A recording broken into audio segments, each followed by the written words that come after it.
Operation rising lion అని చెప్పి ఈ మిషన్కి ఇజ్రాయెల్ వాళ్ళు పేరు పెట్టారు. సో ఇప్పుడు పెట్టినప్పుడు ఏంటంటే, పోయిన వీడియోలో మాట్లాడాము, బెంజమిన్ నెతన్యాహు మోదీ గారికి ఫోన్ చేసి పూర్తి వివరణ, అసలు ఈ డిక్లరేషన్ ఆఫ్ వార్ ఎందుకు, ఇరాన్పై మేము ఎందుకు యుద్ధము చేస్తున్నాము అంటే, మీకు ఇజ్రాయెల్ యొక్క డిఫెన్స్ ఫోర్సెస్ ఒక మ్యాప్ను విడుదల చేశారండి. ఈ మ్యాప్లో వీళ్ళు ఏం మాట్లాడుతున్నారంటే, ఇరాన్ వద్ద 9 న్యూక్లియర్ వెపన్స్కు కావలసిన ఎన్రిచ్డ్ యురేనియం రెడీగా ఉంది. ఎనీ డే వాళ్ళు ఈ న్యూక్లియర్ అస్త్రాలను తయారు చేయగలరు. ఒకవేళ ఇరాన్ వద్ద ఇలాంటి ఆయుధాలు ఉంటే భారత్తో సహా ఈ మ్యాప్లో క్లియర్గా ఏ దేశానికి ఎలాంటి ప్రమాదము, ఎంతవరకు వీళ్ళు వ్యాప్తి చెందగలరు. సో అంటే ఏంటంటే, మేము ఇరాన్తో యుద్ధము చేస్తున్నాము అంటే ఇజ్రాయెల్ని కాపాడుకోవడం కాదండి, ఈ ప్రపంచాన్ని కాపాడడానికే ఇది చేస్తున్నాము. సో ఇక్కడ ఒక అద్భుతమైన ఒక అబ్జర్వేషన్ మనం చెయ్యాలి. మీకు భారత్ అనండి, వెస్టర్న్ మీడియా ఎక్కడైనా చూడండి, ఇజ్రాయెల్ యొక్క ఈ కమ్యూనికేషన్ ప్రాపగాండా అద్భుతం, అసాధారణం. ఇలాంటి క్యాంపెయిన్ ప్రపంచములో ఏ దేశము చెయ్యలేదు. ముఖ్యంగా భారత్ లాంటి దేశాలు వీళ్ళను చూసి నేర్చుకోవాలి. మన సొంత మీడియా చూసారా ఎలాంటి ఒక పబ్లిసిటీ చేస్తున్నారు, ఎలాంటి క్యాంపెయిన్ చేస్తున్నారు, ఆ ప్రాపగాండాను చూడండి. ఈ న్యూక్లియర్ సైట్స్ మీద దాడులు జరిగాయి, మీకు వెంటనే వీడియోలు చూపిస్తున్నారు. మీకు ఇజ్రాయెల్ యొక్క ప్రధానమంత్రి మీడియా ముందు వచ్చి అసలు ఎందుకు యుద్ధము చేస్తున్నామో ఆయన వివరణ ఇస్తున్నారు. సో ఇలాగ భారత్ ఎందుకు చేయడం లేదు? మీరు ఆలోచించారు అనుకోండి, మనకు ఎప్పుడూ కూడా ఈ సెల్ఫ్ ఎస్టీమ్ అనేది ఉండదండి. మనము ఏం చేసినా కూడా మనం గొప్పగా చేసేము అనే భావన మనకు ఎప్పుడు రాదు. ఇప్పుడు నేను స్వయంగా ఒక వీడియో పూర్తిగా కాంగ్రెస్ని వ్యతిరేకించే వ్యక్తిని, కాంగ్రెస్ పార్టీ అంటేనే బ్రిటిష్ వాడు పెట్టిన పార్టీ అని చెప్పే నేను శశి థరూర్ గారికి సంబంధించి ఒక వీడియో పెట్టాను. ఆయన ఒక కాంగ్రెస్ నాయకుడు కదా. మోదీ గారు స్వయంగా శశి గారు అద్భుతము, మీ ప్రసంగాలు, మీరు ప్రపంచాన్ని కన్విన్స్ చేసిన విధానము చాలా బాగుంది, ప్రపంచమంతా తిరిగి ఆపరేషన్ సింధూర్ ఎందుకు మేము చేసాము, దీని యొక్క రిజల్ట్స్ ఏమిటి, మీకు జైశంకర్ గారు స్వయాన పాకిస్తాన్ను టెర్రరిస్తాన్ నిన్న కూడా మాట్లాడాం. అంటే మనము ఈ స్థాయిలో పబ్లిసిటీ ప్రాపగాండా క్యాంపెయిన్ చేస్తూ ఉంటే అపోజిషన్ నాయకులు ఎన్నో దేశాలు తిరుగుతూ, అజాదుద్దీన్ ఓవైసీ ఈయన మిడిల్ ఈస్ట్ దేశాలకు వెళ్ళారా? మీకు స్టూపిడ్ జోకర్స్ అని చెప్పి మీకు అసీం మునీర్ని, మీకు షాబాజ్ షరీఫ్ని అన్నారా? సో ఇదంతా మనం ఏ స్థాయిలో చేస్తున్న క్యాంపెయిన్, ఏ స్థాయిలో చేస్తున్న ప్రాపగాండా, ఇదంతా మనం మాట్లాడము.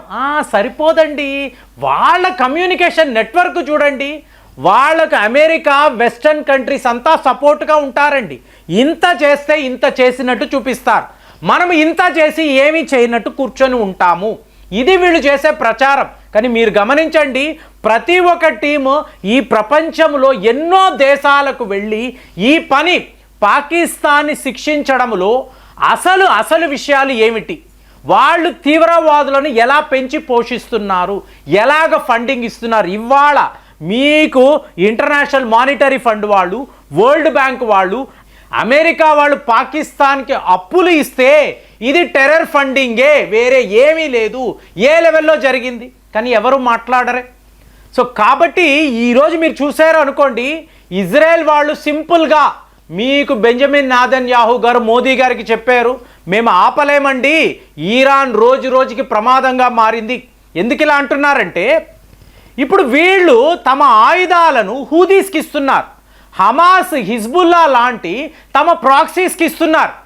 ఒకవేళ వాళ్ళ చేతుల్లో ఒక అణువస్త్రము పడింది అనుకోండి, ఏం జరుగుతుంది? ఇజ్రాయెల్ మీద వాళ్ళు ఏమైనా చేయొచ్చు కదా. కాబట్టి ప్రీఎంప్టివ్ స్ట్రైక్ పేరు మీద మేము చేసాం, ఓకే ఫైన్. కానీ ఇక్కడ వ్యవహారం అది కాదండి. మీకు ఈ రేడియేషన్, న్యూక్లియర్ రేడియేషన్, మీరు ఆ వీడియోలు చూశారు అనుకోండి, యావత్ ఇరాన్ యొక్క రాజధాని తెహ్రాన్ పూర్తిగా మీకు అక్కడ కారు మబ్బుల్లో చిక్కుకుపోయి ఉంది. ఎటు చూసినా కూడా మీకు ఈ నల్ల మబ్బులు. అలాంటప్పుడు అందులో నుంచి క్రియేట్ అవుతున్న ఈ రేడియేషన్ మెల్లమెల్లగా మిడిల్ ఈస్ట్ అంతా కూడా వ్యాప్తి చెంది తరువాత భారత్ దాకా వస్తే మన పరిస్థితి ఏమిటి? సో ఇజ్రాయెల్ వాళ్ళు ఇవన్నీ ఆలోచించారండి. వాళ్లకు ఈరాన్ యొక్క న్యూక్లియర్ సైట్స్ ఎక్కడ ఉన్నాయి, ఈ శాస్త్రవేత్తలు ఎక్కడ ఉన్నారు, వీళ్ళ నాయకులు ముఖ్యంగా మీకు ఈరాన్ యొక్క ఈ రెవల్యూషనరీ గార్డ్ కాప్స్ వీళ్ళు ఎక్కడ ఉన్నారు, వీళ్ళ కమాండర్లు ఏంటి, ఇది తెలుసుకోవడము. మోసాద్ వాళ్ళు ఏం చేశారు, పేలుడు పదార్థాలను ఈరాన్లోకి వీళ్ళు తరలించారు, తర్వాత భారీ పేలుళ్ళు. సో ఇవన్నీ జరిగాయి కదా. సో యుద్ధం స్టార్ట్ అయిందన్నాం. ఇప్పుడు ఈ న్యూక్లియర్ సైట్స్ వద్ద ఉండే ఈ ఎన్రిచ్డ్ యురేనియం దీని రేడియేషన్ లీక్ అయితే ఇదే ప్రపంచమంతా మాట్లాడుతున్న విషయం. The world is on fire అన్నప్పుడు అక్కడేదో ఇరు దేశాల మధ్య కాదండి, ప్రపంచమే ఇవాళ ఈ అణుశక్తి యొక్క రేడియేషన్లో చిక్కుకుపోయి ఉందా. మెల్లమెల్లగా ఆకాశం అంతా కూడా ఈ అణు అస్త్రానికి సంబంధించిన మీకు ఎనర్జీ అనేది మిక్సప్ అయిపోయింది అనుకోండి. రేపు అణు వర్షము కురిస్తే ఇదంతా ఇవాళ పెద్ద పెద్ద శాస్త్రవేత్తలు ఒరే మీరు కొట్టుకు చేస్తున్నారు సరే, కానీ మమ్మల్ని ఎందుకు డేంజర్లో పడేస్తున్నారు, ప్రపంచ ప్రజలను ఎందుకు మీరు ఇలా కాల్చుకు తింటున్నారు, ఇదే అందరూ అడుగుతున్నారు. మోదీ గారు కూడా ఇదే అడుగుంటారు. మేము చేసాము అంటే దానికి ఒక అర్థం ఉంది. తీవ్రవాదము వల్ల ఈ ప్రపంచానికి ఎంత నష్టమో చెప్తున్నాం, కానీ మీరేం చేస్తున్నారు, ఈ తీవ్రవాదులతో యుద్ధము అని చెప్పి డైరెక్ట్గా ఇవాళ ఈరాన్ మా మిత్ర దేశం. ఫ్రెండ్స్, ఇక్కడ చాలా పెద్ద సమస్య ఏంటో చెప్పమంటారా? మీరు నమ్మరు. ఈ షాంఘాయ్ కోఆపరేషన్ ఆర్గనైజేషన్ అని చెప్పి ఒక సంస్థ ఉంది కదా, మీకు ఇందులో రష్యా, చైనా, భారత్ వీళ్ళు ఫౌండర్ మెంబర్స్. మొన్న ఏం చేశారు, ఈరాన్ని కూడా ఇందులో మెంబర్గా వీళ్ళు కలుపుకున్నారు. సో ఇప్పుడు కలుపుకోవడము భారత్ యొక్క గ్రేట్ ఎస్కేప్ అని చెప్పాలి. ఎందుకు ఇలా చెప్తున్నాను అంటే ఈరాన్ వాళ్ళు ఇమీడియట్గా రష్యా, చైనాలతో ఒక డిఫెన్స్ ఒప్పందాన్ని కుదుర్చుకున్నారండి. వీళ్ళు ముగ్గురు కలిసి నేవల్ ఎక్సర్సైజెస్, మిలిటరీ ఎక్సర్సైజెస్ నిర్వహించారు. ఈరాన్కి చైనా వాళ్ళు, రష్యా వాళ్ళు తమ ఆయుధాలను ఇవ్వడానికి ఒప్పుకున్నారు. ఇక బార్టర్ సిస్టమ్ అంటే ఈరాన్ అంటేనే డ్రోన్లే కదా. సో ఈ డ్రోన్లనంతా మేము చైనాకు, రష్యాకు మేము ఇస్తాము, మీరు మీ టెక్నాలజీని మాకు ఇవ్వండి అంటే చైనా వాడి వద్ద న్యూక్లియర్ వెపన్స్ ఉన్నాయి, ఇక రష్యా వాళ్ళైతే ఆద్యులు. కాబట్టి వీళ్ళు కలిసి ఈరాన్కి కావలసిన ఈ న్యూక్లియర్ వెపన్స్ అనండి, తక్కిన ఆయుధాలు, మోర్ ఓవర్ ఇప్పుడు ఈ డిఫెన్స్ కోఆపరేషన్లో ఏమవుతుంది, ఒకవేళ ఇజ్రాయెల్ వాళ్ళు ఈరాన్ మీద దాడులు చేస్తే మేము వాళ్ళని డిఫెండ్ చేస్తాము అన్నారు అనుకోండి. అందుకే దీన్ని నేను 3వ ప్రపంచ యుద్ధము అంటున్నాను. చాలామంది వాళ్ళు ఇద్దరూ గొడవ పడితే వరల్డ్ వార్ 3 అని ఏంటంటే అడుగుతున్నారు. అలా కాదండి.